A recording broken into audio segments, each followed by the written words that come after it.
Pendant 10 ans, il avait été fermé au public. Le château de Saumur a rouvert ses portes. Une immersion dans un Moyen-Âge que les visiteurs peuvent ressentir jusqu'au bout de l'Arbalète. Jean-Philippe Helm et Emmanuel Sarr.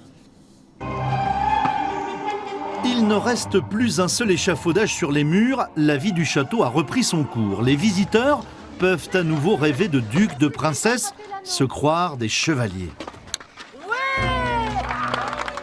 On a regardé des spectacles, on a visité le château et on a joué.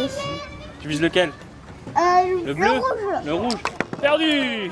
On se projette dans le Moyen-Âge et même nous, enfants et grands, la preuve, moi j'ai essayé aussi. Donc Il était comme dans le coma.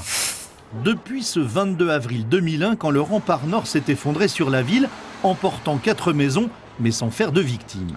24 millions d'euros et 10 années de travail plus tard, les Saumurois et un bon millier de touristes chaque jour sont heureux de retrouver le château. Es el plano y las fechas muy importantes del castillo. Puisque nous, c'est un château de défense et que dans la région, il n'y en a pas énormément. C'est un vrai château fort. Exactement. Ça revit, oui. Le terme, je pense, convient assez bien. Damien le guide est heureux et soulagé. Il sait pourtant que l'édifice en a vu d'autres depuis les ducs d'Anjou. Au début du XXe siècle, en piteux état, il a été vendu pour 2500 francs, le prix d'un cheval. Voilà le château tel qu'il était, là au milieu du XVe siècle.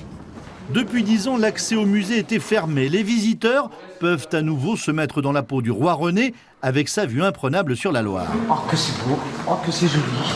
C'est splendide, quelle belle vue, c'est magnifique. Et le soir venu, 300 bénévoles et une poignée de voltigeurs professionnels racontent à leur façon la vie du château.